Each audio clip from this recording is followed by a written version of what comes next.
I believe that if you visited any international news portal in the last few months, you must have ran into the same question several times. So why is everyone worried about this invasion, and why is this even a possibility?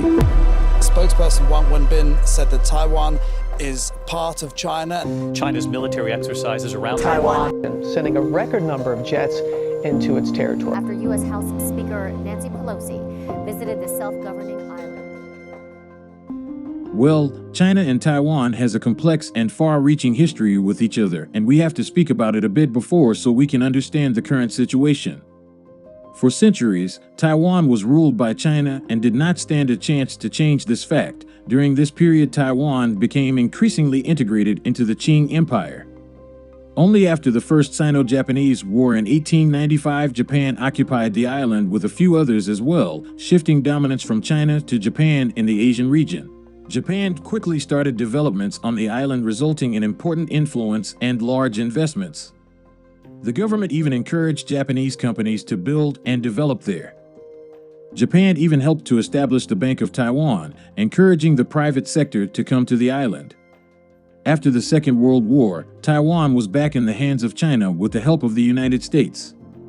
Following the war, China's ongoing civil war caused massive inflation both on the mainland and the reacquired island. After the Chinese Communist Party gained complete control on the mainland, nearly 2 million Chinese nationalists and their leaders fled to Taiwan, establishing their version of China. This induced new reforms and a new Taiwanese currency, and with almost $4 billion of U.S. aid, Taiwan could quickly recover from the war. There is a lot to talk about here, but let's just say that in the following decades, Taiwan underwent a huge democratization and became more and more an independent culture, which were promoted by the country leaders. Taiwan views itself as an independent country with its own government and history, while China, and most of the world, still sees it as part of China.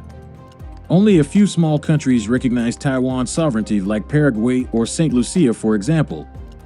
But why is a huge and powerful country like China wants this small, historically problematic island this bad? To answer this, let's take a look at the map and Taiwan's economy. If we take a blink at the map, we can see that China has a massive shore, nearly 13,000 kilometers, but also they are surrounded by independent countries with sea route choke points. Most of these countries are allies to the U.S., meaning U.S. can patrol their waters and can effectively cut China's trade routes if they wanted to. That is concerning to China, but the control of Taiwan's economy would also be very important to the CCP, since the GDP per capita in Taiwan is more than double than China's. During the 2000s, Taiwan became the most important island economy with its massively growing, world-dominating semiconductor and also huge shipbuilding industry. And what do these two industries have in common? Everyone in the world needs them. Nowadays, basically everything that's electric needs chips. And on a global market like this, everything has to be shipped. Over 60% of all the chips used worldwide is manufactured on Taiwan, and more than 90% of the modern, new generation chips. Everything from your smartphone to advanced military systems are made of these tiny, complex devices. In consequence, Taiwan not exporting chips could be a huge choke point for the global economy. This means that Taiwan's safety is apparently everyone's interest, and all of a sudden, the island's control is even more important for China than before. China continuously shows its military presence on the South China Sea, violating Taiwan's airspace on a daily basis with its fighter jets. This has been going on for years now.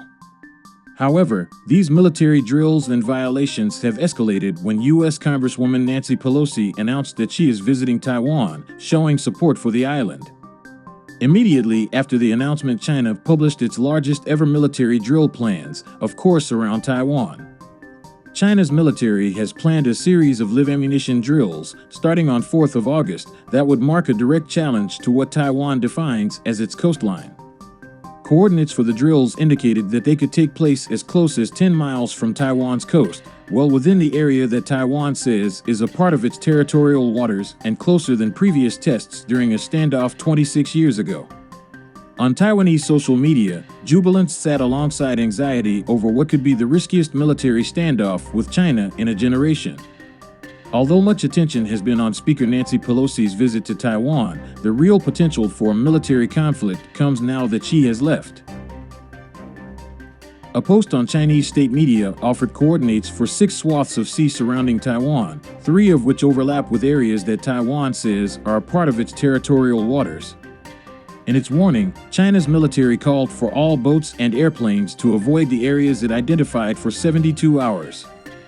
For Taiwan and the United States military, a key question will be whether they obey the orders or test China's resolve to carry out the tests by sending boats and planes into those zones. As of now, the drills continue and China is getting closer and closer to Taiwan's shores. So the question is, will China really invade Taiwan?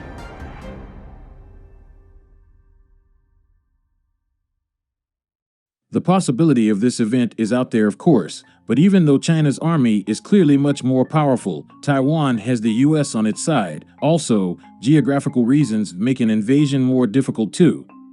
Taiwan's geography looks like this, meaning that China could only disembark from the western side of the island, which is about 160 kilometers away from Chinese coasts. The undergoing military drill can be a covered mobilization for an actual attack, which otherwise would be impossible, since the 2 countries do not have a direct land border. This means that the US could be notified easily and in time for sure before the Chinese army reaches Taiwan's shores. As one of the main reasons is to acquire Taiwan's chip factories, of course it would be a priority during a war to preserve these insanely expensive and complicated facilities. TSMC's factories are scattered over Taiwan's west coast though, so it would be challenging, or even impossible in an attack to avoid serious damages. Taking all this into account, it is unlikely that an actual military operation will happen. Since Russia already disturbed the peace and overturned the global supply chain with Putin's war in Ukraine, it would be a suicide combat for China to attack Taiwan, since it would not remain unanswered from the US or any neighboring country. New allies would form against China, and seeing what's happening in Russia already, the CCP would not risk its whole economy that they built from the ground up in the last few decades. Probably this is only effective as a power show-off and to get into a better bargaining position with Taiwan and the other neighboring countries, leveraging tax deals and influencing waterways.